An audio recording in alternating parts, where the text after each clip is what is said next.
عليكم ورحمة الله وبركاته. وعليكم السلام ورحمة الله.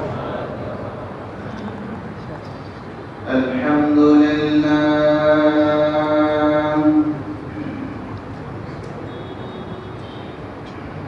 الحمد لله نحمده ونستعينه ونستغفره ونعوذ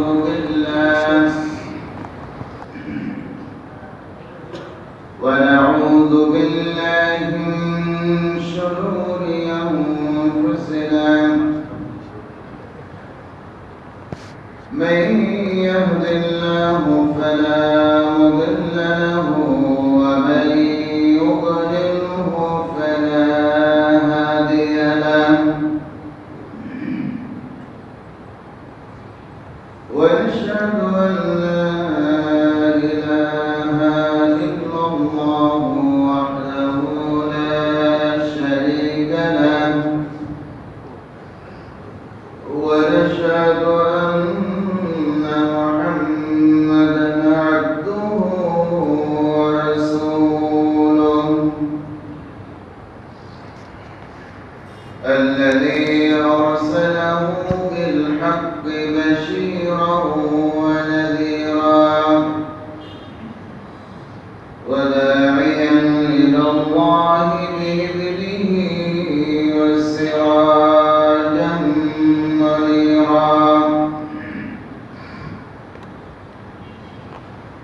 أما بعد فقد قال الله تعالى في كلامه المجيد وفرقانه الحميد أعوذ بالله من الشيطان الرجيم بسم الله الرحمن الرحيم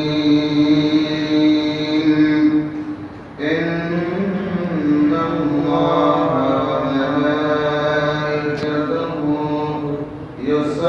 يصلون على النبي يا أيها الذين آمنوا صلوا عليه وسلموا تسليما اللهم صل على سيدنا مولانا محمد وعلى آل سيدنا مولانا محمد اللهم صل على سيدنا مولانا محمد وعلى آل سيدنا مولانا محمد بلغ الروح بكماله كشف الدجى بجماله حسنت جميع خصاله صلوا عليه آله. الحمد لله الحمد لله. আল্লাহ সুবহানাহু ওয়া তাআলা দরবারে অসংখ্য অগণিত শুকরিয়া জানাচ্ছি যে মহান মাবুদ আমাদেরকে সুস্থ রেখে ভালো রেখে আল্লাহ পাক রব্বুল আলামিনের ফরজ হুকুম পালন করার উদ্দেশ্যে মসজিদে উপস্থিত হওয়ার তৌফিক দান করেছেন সেজন্য সেই মহান মাবুদের দরবারে কালিমাতুশ শুকর আদায় করছি সকলে করে নিচ্ছি আলহামদুলিল্লাহ আল্লাহ পাক রব্বুল আলামিন মানব জাতির হেদায়েতের উদ্দেশ্যে যুগে যুগে নবী এবং রাসূল পাঠিয়েছেন সেই নবী রাসূলের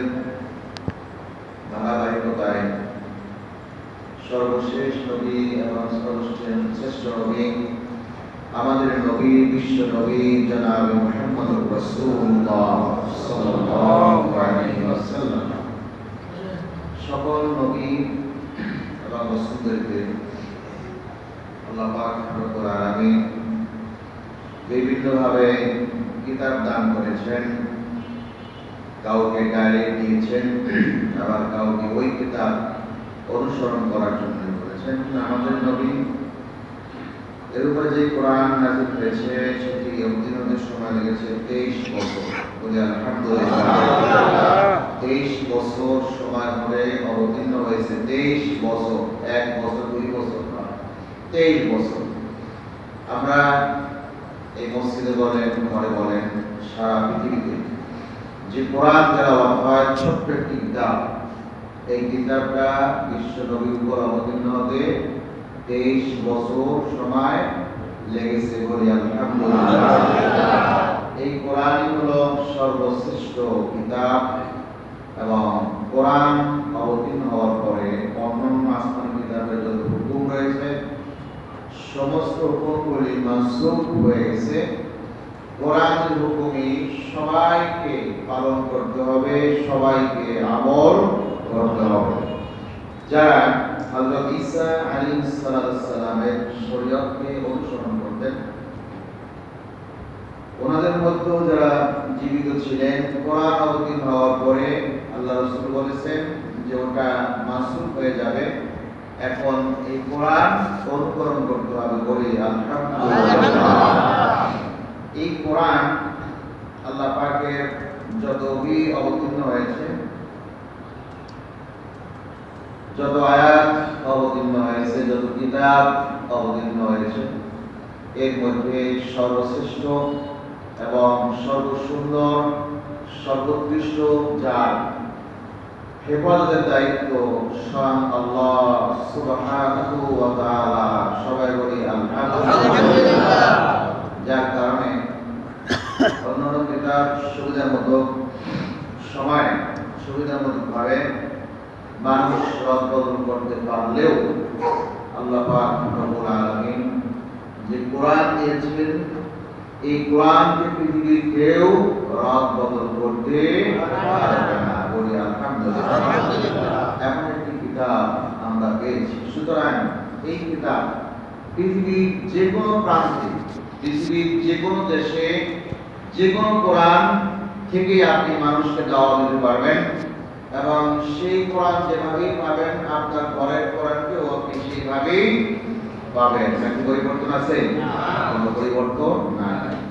এই কোরআন অবতীর্ণ হয়, প্রথম অবতীর্ণ হয় হেরা গুহা। হেরা গুহাটা হলো, আপনারা যারা গিয়েছেন তারা দেখছেন, যাদের বয়স বেশি তারা দেখতে পারেন না, কম তারা দেখতে পেয়েছেন। হেরা গুহাটা হলো 2500 ফিট উঁচু পৃথিবী থেকে, অর্থাৎ সমতল স্থান থেকে 2500 ফিট উঁচু। তার মানে একটা বিল্ডিং এর ফ্লোর স্বাভাবিকভাবে 10 ফিট হয়ে থাকে। 10 ফিট যদি হয় তাহলে কত তলায় হতে পারে হিসাব করে দেখেন। 2500 ফিট উঁচু একটি পাহাড়। সেই পাহাড়ে এখন তো অনেকটা যাতায়াতের রাস্তা আছে, সিঁড়ি করা আছে, তখন তো কিছুই ছিল না। তখন কিছুই ছিল না, বুঝতেই পারছেন যে কতটা কষ্ট ছিল, কতটা ঝুঁকি নিয়ে সেই পাহাড় উপরে উঠতে হতো। উপরে উঠে একদম চূড়ায় ওঠে, ঠিক কাবাটা যেদিকে আছে ওই দিকে আবার 30 ফিট নিচে নামতে হয়। 30 ফিট নিচে নামার পরে বিশাল একটা গুহার মুখ, এই গুহার মুখটা পাথর দ্বারা বন্ধ। ওখানে দাঁড়ানো মনে হবে কেউ যেতে পারবে না, কিন্তু আল্লাহর কি হুকুম, মোটা মানুষ লোক এর ফাট দিয়ে যেতে পারে। এখন এইরকম একটু ফাট আছে, পুরোটাই বন্ধ, শুধু এতটুকু একটু ফাট, এতটুকু একটু ফাট, এই ফাট দিয়ে হেঁটে হেঁটে যেতে হয়, একজন করে যেতে হয়। আবার বের হওয়ার সময় তার নিচ দিয়ে একটা রাস্তা আছে, অর্থাৎ বসে বসে তারপরে এই নিচ দিয়ে পার হতে হয়। যাক, এর উপরে এই গুহাটা যে গুহাটায় মাত্র আনুমানিক 2 জন লোক থাকতে পারে বা 2 জন লোক দাঁড়াতে পারে, 2 জন লোক নামাজ পড়তে পারে, এমন একটা গুহা আল্লাহ পাক রব্বুল আলামিন পাথর দ্বারা তৈরি করেছেন। এটার নাম হলো হেরা গুহা, আর পাহাড়টার নাম জাবালে নূর। জাবালে নূর। তাহলে এখন চিন্তা করে দেখুন, ওই পাহাড়ে রাসূল পাক সাল্লাল্লাহু আলাইহি ওয়াসাল্লাম একলা কি করে অবস্থান ধারণ করে পারতেন।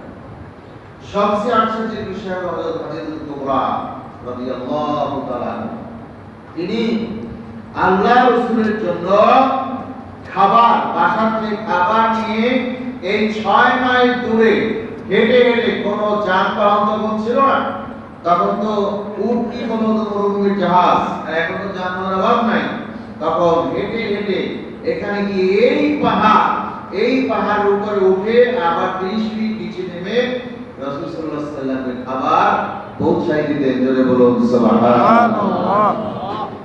রাসূল পাক সাল্লাল্লাহু আলাইহি ওয়াসাল্লাম এই গুহায় সামনের দিকে একবারেই খোলা, একদম খোলা, অর্থাৎ খুব নামাজ পড়ার জন্য যতটুকু জায়গা আছে, ধরেন আপনার 2টা জানামাজ, এই 2টা জানামাজকে রাখলে যতটুকু হয়, পাহাড়টা তারপরে একদম খোলা। যদি কেউ পড়ে যায় একদম নিচে, কোথাও সে বাঁচবে না, একদম নিচে পড়ে যাবে, কোনো জায়গায় একটু বাঁচবে না, একদম মাটির মধ্যে পড়ে যাবে।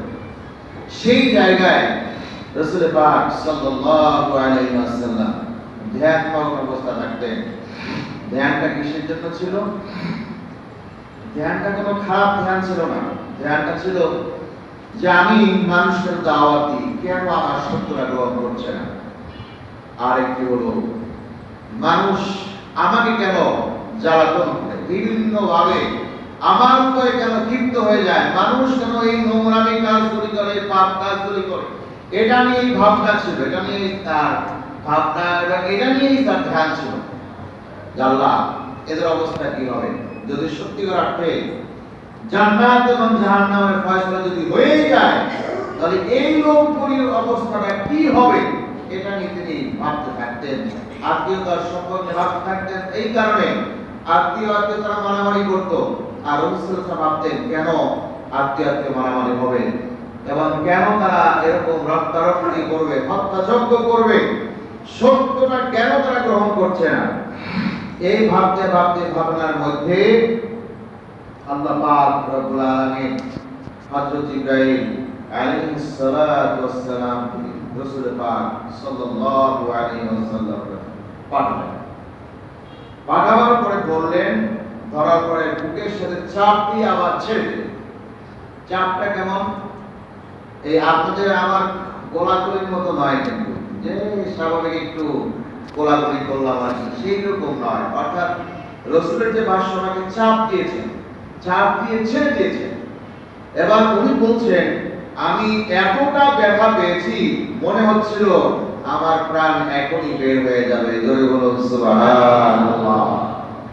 জাগতিক দুনিয়ার জাগতিক মোহ, এটাকে সামনে রেখে একটি আসমানি কিতাব তার অন্তরে রেখে এতই সহজ ছেড়ে দিবেন না, এটাকে ওনার কষ্ট স্বীকার করে নিতে হবে। তো এই কষ্টটুকু ছিল।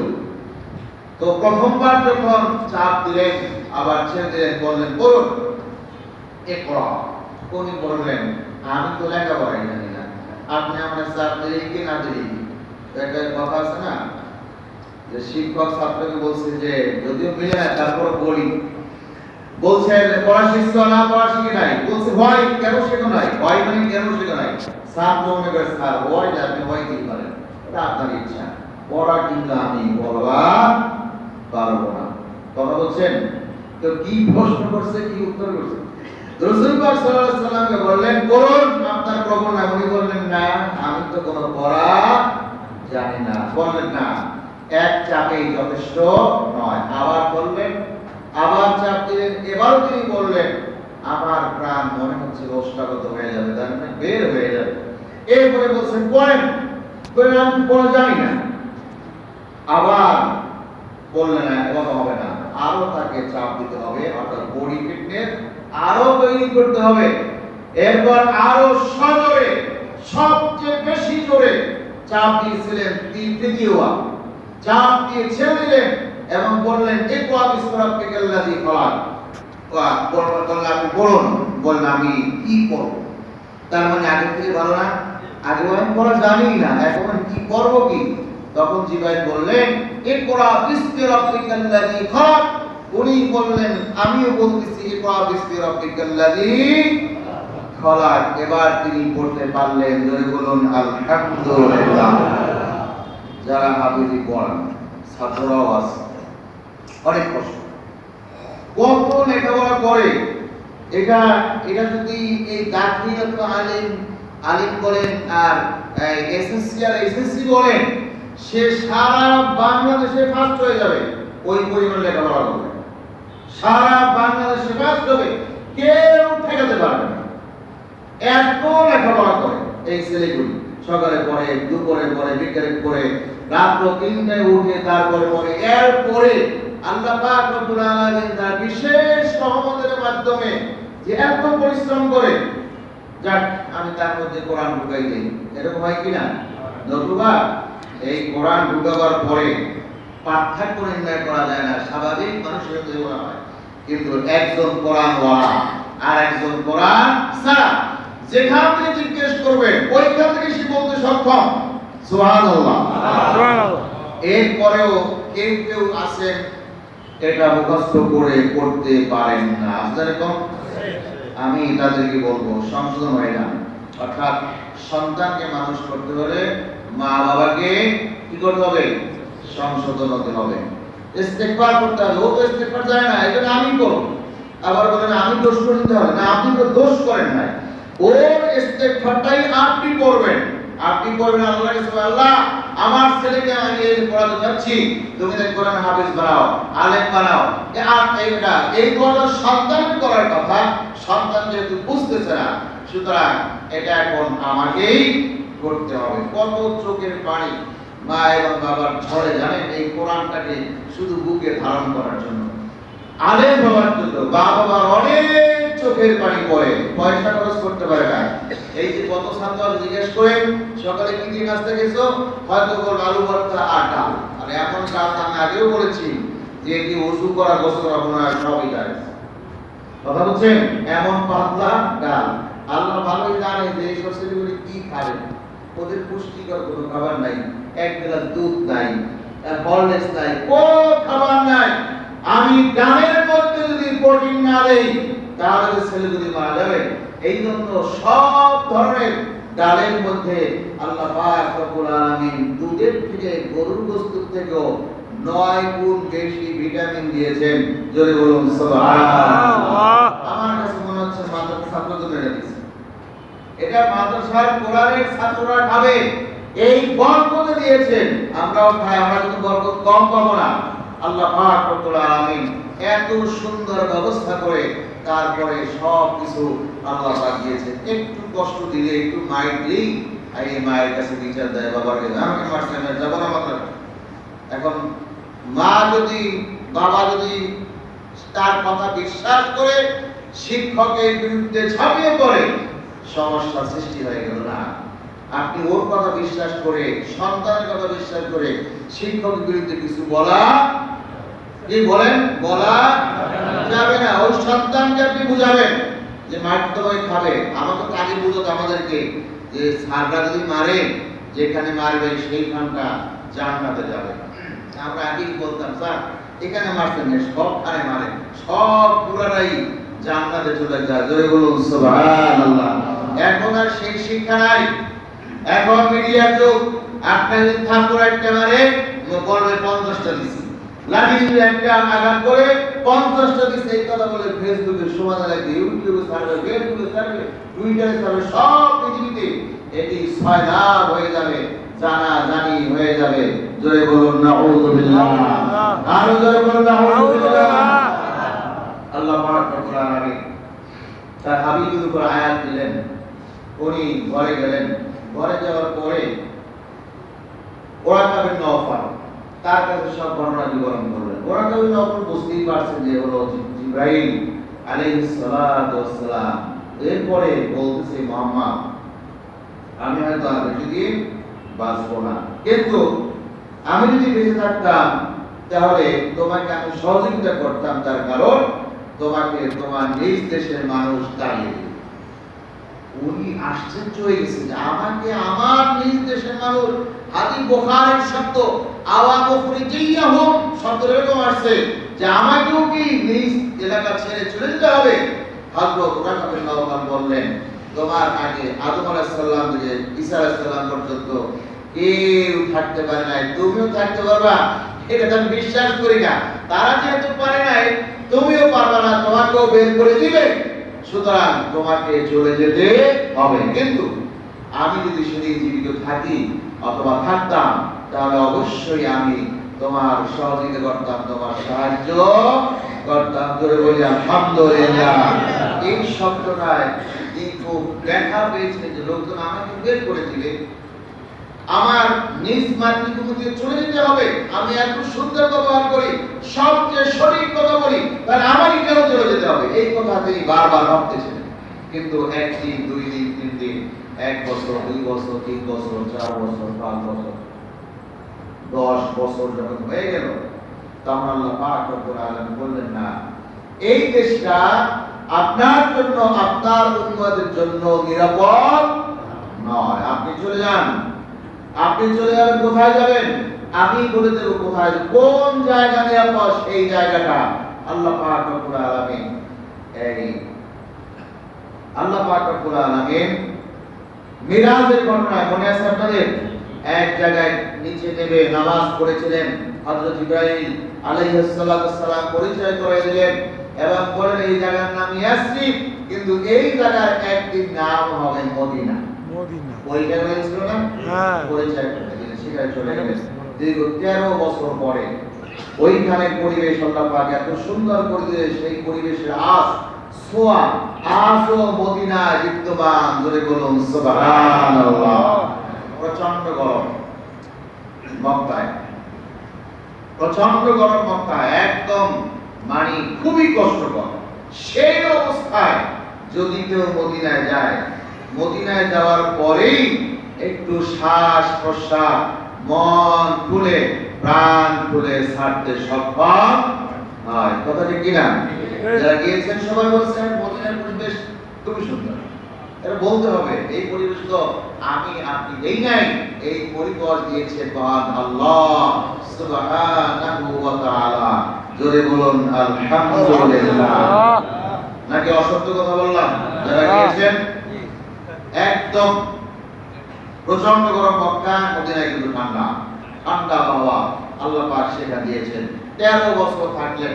13 বছর থাকার পরে আবার মক্কায় চলে আসলেন। একা আসছেন না, একা নয়, 20,000 সাহাবী নিয়ে মক্কার উদ্দেশ্যে রওনা হলেন। জোরে বলুন সুবহানাল্লাহ। সেটা আসবে ইনশাআল্লাহ। তো এই হলো মোটামুটি সব কথা। আর ওহী অবতীর্ণ হওয়ার পরে আল্লাহ পাক রব্বুল আলামিন হযরত ইব্রাহিম আলাইহিস সালামকে বললেন আপনি মানুষের কাছে ওহী পৌঁছায় দেন। জোরে বলুন সুবহানাল্লাহ। মানুষের কাছে ওহী পৌঁছায় দেন। তো মানুষের কাছে ওহী পৌঁছায় দিবেন কিভাবে দিবেন? উনি যখন প্রথম ওহী পেলেন, এরপরে স্বাভাবিক কিছুদিন ওহী বন্ধ ছিল।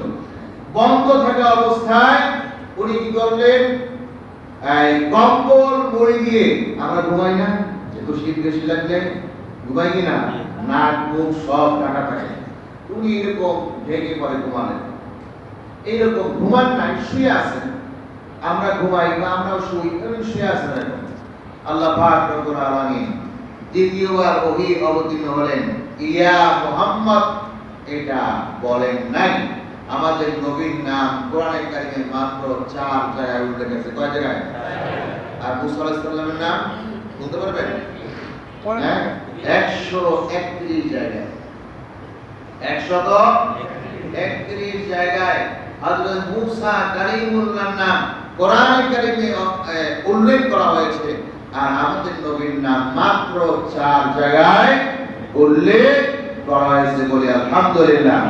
তো নবী এই কম্বল মুড়ি দিয়ে ঘুমানো আল্লাহ পাক রব্বুল আলামিন এই অবস্থায় ওহী পাঠালেন। পাঠাবার পরে বললেন, ইয়া আইয়ুহাল মুদাসসির, হে কম্বল আচ্ছাদিত ব্যক্তি। বলেন না আল্লাহ যে ওইটা বসুন, আল্লাহ প্রথমেই বলেন কুম, দাঁড়িয়ে যান।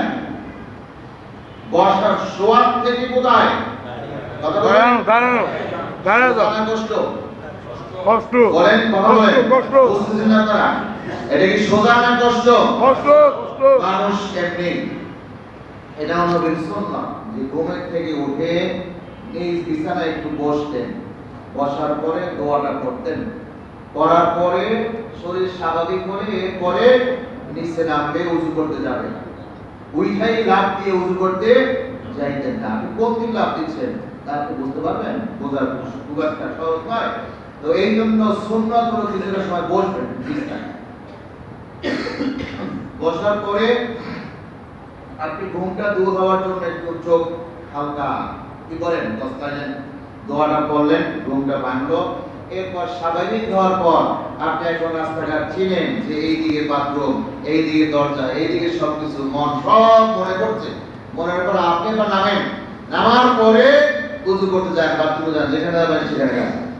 আল্লাহ পাক এসে বললেন, এটা বলেন নাই, ইয়া আইয়ুহাল মুদাসসির, একদম বললেন কুম ফাআনজির, আপনি দাঁড়ান আর মানুষদেরকে ভয় প্রদর্শন করুন। জোরে বলুন সুবহানাল্লাহ। তো এই কথা বললেন কি, আমি এখন শুয়ে আছি, আমার কাছে দ্বিতীয়বার ওহী আসলো, আয়েশা আমাকে বলল যে কম্বল আছে যদি দাঁড়াও। উনি ঘুমিয়েছিলেন নাকি দাঁড়িয়েছিলেন? শোয়া থেকে বলেন দাঁড়িয়েছিলেন। কোথায় দাঁড়িয়ে গেছেন? শুধু দাঁড়িয়ে যাওয়ার পরে ফাআনজির, মানুষদেরকে ভয় প্রদর্শন করতেছেন। কিভাবে করতেছেন দেখুন, এককালীন সময় মানুষের তথ্য অর্থাৎ মানুষকে একত্রিত করার জন্য উলঙ্গ হয়ে অর্থাৎ শরীরের কাপড় এটা মাথায় বেঁধে দৌড়াতো আর বলতো ইয়া উরিয়ানান, ইয়া উরিয়ানান, অর্থ হলো হে উলঙ্গ, হে উলঙ্গ। এই কথা বললে বুঝতে পারতো কোনো একটা কিছু করছে। তখন লোকজন সমায়ত হইতো, এরপরে মানুষ সেখানে কোনো একটা সংবাদ দিত যে আজকে এটা ঘটছে। রাসূল পাক সাল্লাল্লাহু আলাইহি সাল্লাম পরত করা তার শোভা পায় না। তিনি কি করবেন? যে ফাঁকা আরেকটা তৈরি করে সেটা বলি নাই। তো উনি সরাসরি, যেহেতু ওনার বিষয় কথাটা বলার উদ্দেশ্য, উনি সরাসরি বলেছেন সেখান থেকে ইয়া সাবা, ইয়া সাবা, অর্থ বলেছেন হে ভোরের বিপদ, হে ভোরের বিপদ। এই কথা বলার পরে লোকজন একত্রিত হতো, এরপর তিনি কি বিপদ কি কথা সেগুলি উপস্থাপন করতেন। জোরে বলুন সুবহানাল্লাহ। তো উনি একবার সাবা পাহাড় হয়তো গিয়েছেন, মক্কার দক্ষিণ পাশে দক্ষিণ পূর্ব কর্নারে সাফা পাহাড় আর উত্তর পূর্ব কর্নারে মারওয়া পাহাড়। সাফা সাদা একটি পাহাড়, সেই পাহাড়ে যদিও এখন মাত্র নমুনা মাত্র আছে, তখন আরো একটু উঁচু পাহাড় ছিল। সেই পাহাড়ের বাদহা নামক স্থান, বাদহা নামক স্থানে উঠে দাঁড়ালেন। তোলার পরে লোকজন পাহাড়ের নিচে বিশাল ভাবে জমায়েত হয়ে গেল। জমায়েত হওয়ার পরে কি খবর, কেন ডাকছেন, খবর কি? বললেন আমি যদি এখন বলি যে পাহাড়ের এই প্রান্তে একদল সেনাবাহিনী অস্ত্র শস্ত্রে সজ্জিত আছে, তারা যে কোনো সময় তোমাদের উপর আক্রমণ চালাতে পারে, হামলা চালাতে পারে, তোমরা কি আমার এই কথাটা বিশ্বাস করবে? উপস্থিত জনতা সবাই এক বাক্যে এক আওয়াজে বলেছিল হ্যাঁ আমরা এই কথা বিশ্বাস করি। নবী জিজ্ঞেস করেন কেন করো? বললেন আপনি তো কোনোদিন মিথ্যা কথা বলেন নাই, আজ যে মিথ্যা কথা বলবেন আমরা বিশ্বাস করি না, সুতরাং কথা সত্য। বললেন সত্য? হ্যাঁ সত্য। তাহলে শোনো, আমি তোমাদেরকে এক আল্লাহ দাওয়াত দিচ্ছি, যিনি আল্লাহকে যে মানবে না তাকে শাস্তি প্রদান করবেন। জোরে বলুন সুবহানাল্লাহ। এরপরে এখন সবাই মনটা কালা যে এই কথা শোনার জন্য এত কষ্ট করে যে আমরা আসছি, এরপরেও বলতে পারতেন, কিন্তু না, আল্লাহর হুকুম ওঠো। আওয়ামী লীগ আপনি সিরিয়াসলি করলে কোনো লাভ নাই, আমি জামাত ইসলাম করে সিরিয়াসলি করলে কোনো লাভ নাই। বরং থানার যে সভাপতি আছে আওয়ামী লীগের হোক, বিএনপির হোক, জামাত হোক, জাতীয় পার্টি হোক, এই সভাপতির বলতে হবে এইটা আমার কর্মী, কথা ঠিক কিনা? আর সেই সভাপতি যদি বলেই ফেলে কোনোভাবে জি না এ আমার কর্মী না, তাহলে কি কোথায় গেলেন? হয়ে গেলেন। এই দলিল আপনি আর নাই। সুতরাং আমাদের নবী যদি আমাদেরকে বলে এটা আমার উম্মত, এটা আমার উম্মত, এটা আমার উম্মত, এটা আমার উম্মত, যদি সব বাছাই করে তাহলেই শুধুমাত্র উম্মত। আমি আপনি যতই সিরিয়াসলি করি না কেন, আল্লাহ পাক রব্বুল আলামিনের হাবিব তার হুকুম আহকাম পালন না করলে আমাদেরকে উম্মত বলে দাবি করবে না, দাবি করবে না। কিয়ামতের মাঠে অনেক মানুষ বলবে আমি তো আপনার উম্মত, আমি তো আপনার উম্মত, আপনার পথে চলছি, খাচ্ছি, খাইছি, কোনদিন বিরোধিতা করি নাই, শুধুমাত্র নামাজ পড়ি নাই, রোজা রাখি নাই, আল্লাহর হুকুম আহকাম পালন করি নাই। ওই নবী বলবে আচ্ছা ঠিক আছে আল্লাহর হুকুম পালন করা, তুমি আমার কয়টা সুন্নাত পালন করছো? তখন যদি একটা সুন্নাত দেখাইতে না পারি তাহলে বলেন তো নবী আমাদেরকে মানবে না? মানবে। এইজন্য যে যত বেশি সুন্নাত পালন করতে সক্ষম হব, ওই নবী মুহাম্মদুর রাসূলুল্লাহ সাল্লাল্লাহু আলাইহি ওয়াসাল্লাম ততই বেশি আমাকে আপনাকে মহব্বত করবে। জোরে বলুন আলহামদুলিল্লাহ। তো সবাই নিস্তব্ধ। দাওয়াত পাওয়ার পরে আবু লাহাব বলে উঠল তাব্বাল্লাকা ইয়া মুহাম্মদ, হে মুহাম্মদ সাল্লাল্লাহু আলাইহি ওয়াসাল্লাম। তো বলে নাই, আমি বলছি যে তোমার জন্য ধ্বংস অনিবার্য। কে বলতেছে? আবু লাহাব। আবু লাহাব বলতে তোমার জন্য ধ্বংস অনিবার্য। আলিহাযা জামাআতানা, আমাদেরকে এই কথা শোনাবার জন্য একত্রিত করছো, এটা হতে পারে না। আল্লাহ পাক রব্বুল আলামিন আর দেরি করলেন না, সাথে সাথে সূরা লাহাব অবতীর্ণ করলেন। জোরে বলুন সুবহানাল্লাহ। লাহাব চিনেন তো? আবু লাহাব মুখস্থ আছে? জি জি জি। পড়েন আমার সাথে। তাব্বাত ইয়াদা আবি লাহাবিন ওয়া তাব মা আগনা আনহু মালুহু ওয়া মা কাসাব সায়াসলা নারান যাতা লাহাবিন ওয়া ইমরাতু হাম্মালাতাল হাতাব ফি জিদিহা হাবলুম মিন মাসাদ। আলহামদুলিল্লাহ, বলি আলহামদুলিল্লাহ। আলহামদুলিল্লাহ। মুখস্থ আছে অনেক, সবার মুখস্থ। অর্থ মুখস্থ কম মানুষ জানে না। তো তাব্বাত ইয়াদা, ইয়াদুন এটার বিবর্তন হলো ইয়াদা, দুই হাত ধ্বংস। কার? আবু লাহাব। আবু লাহাবের দুই হাত ধ্বংস হয়ে যাওয়া। তাব্বা, এবং সে নিজেও। এই কথাটা কার বলুন তো? আল্লাহ। ধ্বংস থেকে বাকি থাকবে না, বাকি থাকবে না। আল্লাহ নিজে বলতেছেন, ওহী অবতীর্ণ করেছেন, তার দুই হাত ধ্বংস। দুই হাতের কথা কেন বললেন? এই দুই হাত তার ছিল সবচেয়ে বেশি শক্তিশালী, এবং দুই হাত দিয়ে সে অনেক যত কাজ আছে সব কাজ করত। এখন পজিটিভ বলেন, নেগেটিভ বলেন, কথা বুঝে আসছে? দুই হাত দিয়ে সবকিছু করত। অর্থাৎ নবীকে বাধা দিত, এই দুই হাত দিয়ে বাধা দিত। ভালো কাজ করত, এই দুই হাত দিয়েই ভালো কাজ করত। এই জন্য আল্লাহ পাক রব্বুল আলামিন আগেই বলেছেন হাত দিয়ে সবকিছু করো না, ঠিক আছে, যা কামাই করছো হাত দিয়ে কামাই করছো, যা তোর হাতটা ধ্বংস, তুই নিজেও ধ্বংস হয়ে যা। আর পরে বলেন মা আগনা আনহু মালুহু ওয়া মা কাসাব, কোনো উপকারে আসবে না। মা আগনা কোনো উপকারে আসবে না, উপকার করে নাই। আনহু তার পক্ষ থেকে, মালুহু প্রথমে মালের কথা, সে যে মাল জমা করে দিল সেটা, ওয়া মা কাসাব এবং যা সে উপার্জন করেছে। এই মালের কথা কেন বললেন?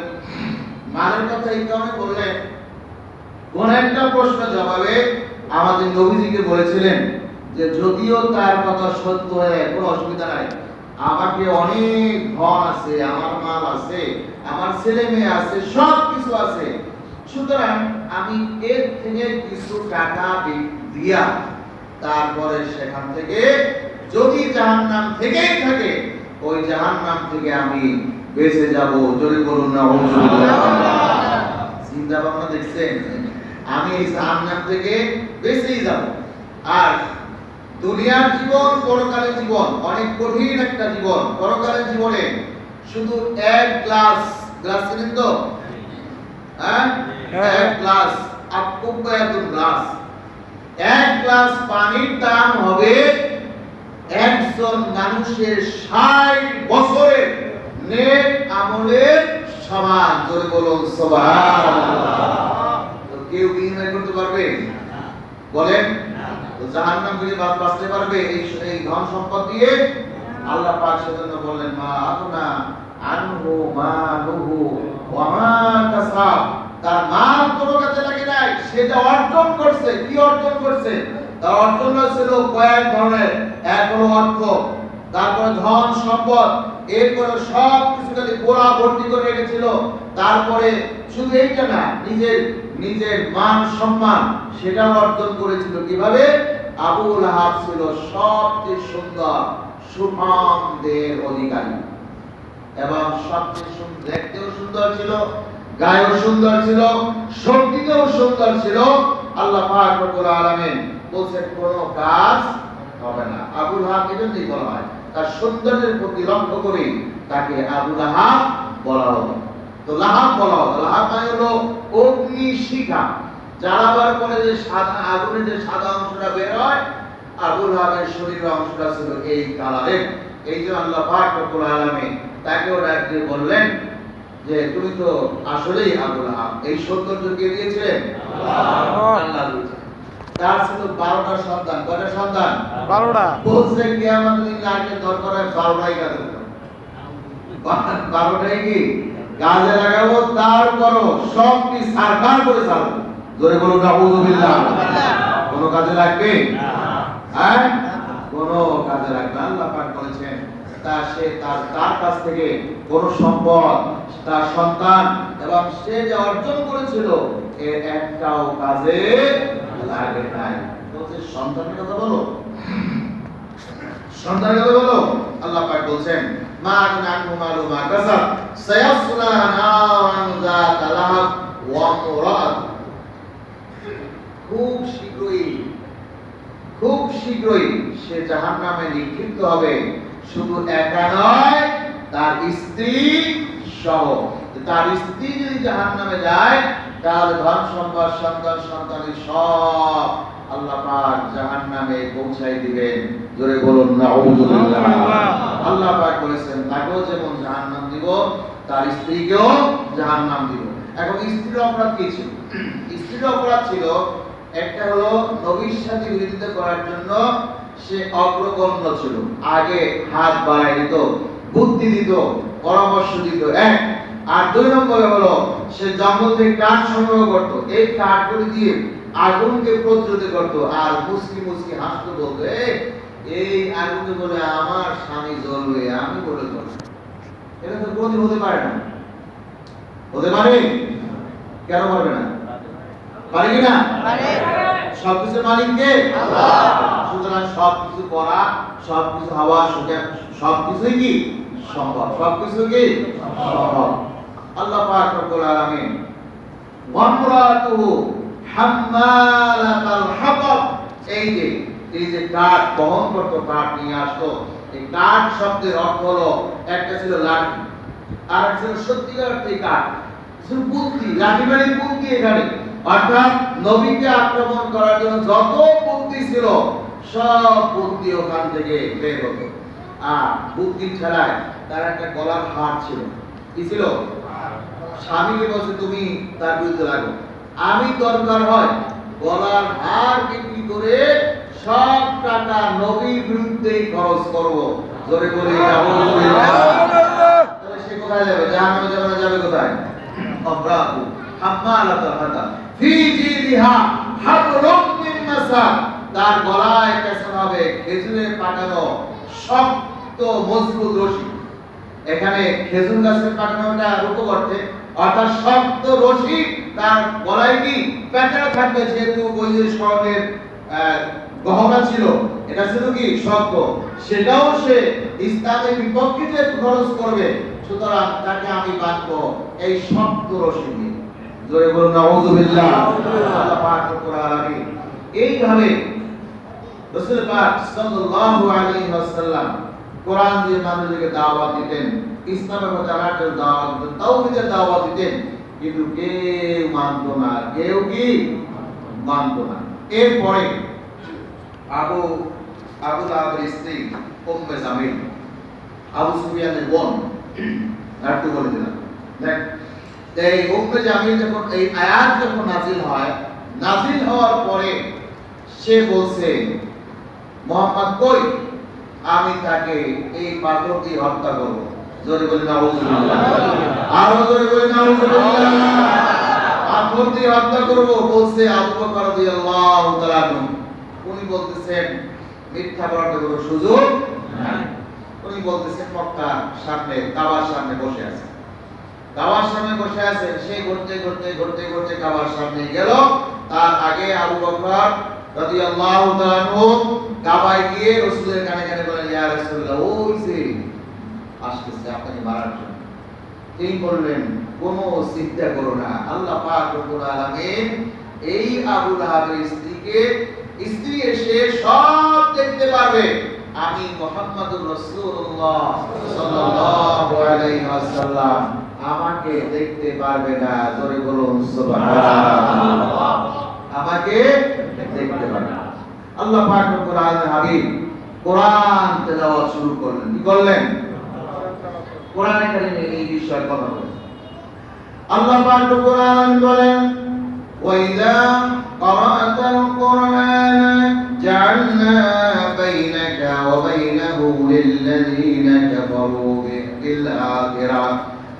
بالآخرة حجابا مستورا। যারা কোরআন তেলাওয়াত করে আর কোরআনের লোকদেরকে হত্যা করতে যায়, আমি আল্লাহ পাক রব্বুল আলামিন যারা পরকালকে বিশ্বাস করে না, এদের চোখের উপরে আমি আল্লাহ পাক রব্বুল আলামিন একটা পর্দা টেনে দেই, যার কারণে ওই কোরআনওয়ালা লোকদেরকে দেখতে পারে না। জোরে বলুন সুবহানাল্লাহ।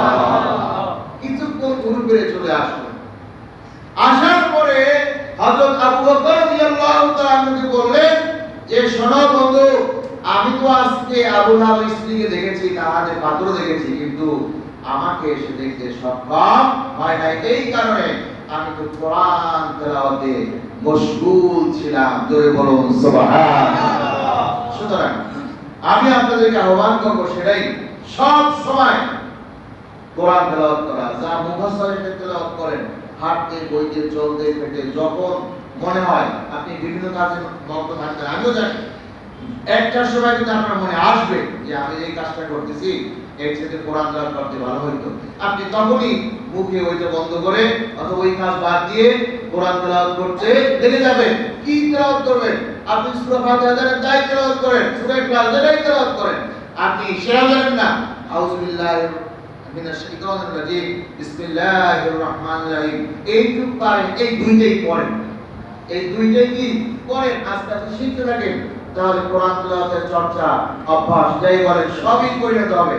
আমি আপনাদেরকে আহ্বান করব, কোরআন তেলাওয়াতে অধিক পরিমাণে কোরআন তেলাওয়াত করার জন্য। আল্লাহ পাক আমাদেরকে তৌফিক দান করুন। সবাই বলি আমিন।